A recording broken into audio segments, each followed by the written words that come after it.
He was once hailed as a tough-talking leader who promised to clean up the Philippines. But today, Rodrigo Duterte is behind bars, facing charges of crimes against humanity.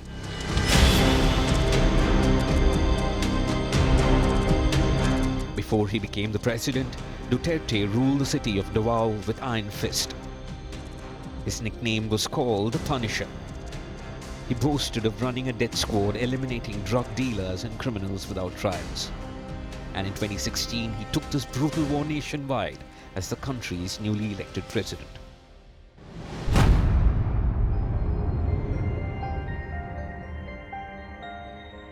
What followed was one of the deadliest anti-drug crackdowns in modern history. Police raids, extrajudicial killings, and execution-style murders. By the time Duterte left office, at least 6,200 people had been officially reported dead. But human rights groups estimate the true number could be as high as 30,000. The judges have found reasonable grounds to believe that Mr. Duterte has committed the crime of murder as the founder, as the head of the so-called Davao death squad, as the mayor of Davao City, and then later as the president of the Philippines between 2011 and 2019.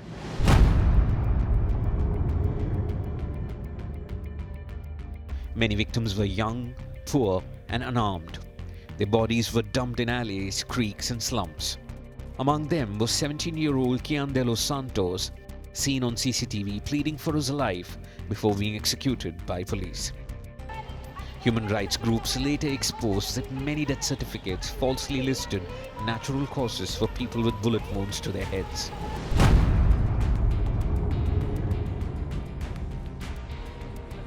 Duterte brushed off the killing, saying he had guaranteed immunity for the police. But in 2018, the International Criminal Court launched an investigation into his war on drugs. Duterte withdrew the Philippines from the ICC in 2019, but the court retained jurisdiction over crimes committed while the country was still a member.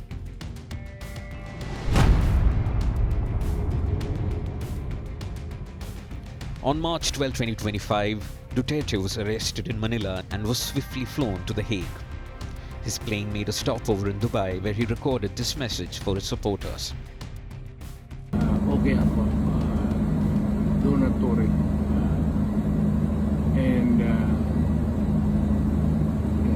I think this is something to do with the law and order noon.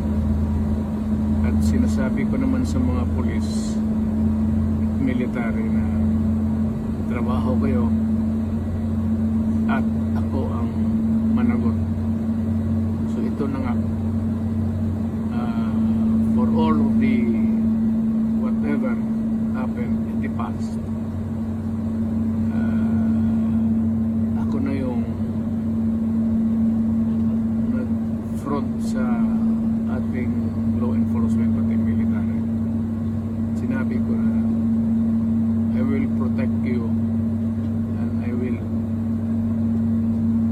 ako ang managot sa lahat. This will be a long legal proceedings. But I say to you, I will continue to serve my country at so be it. Kung ganun ang destiny ko.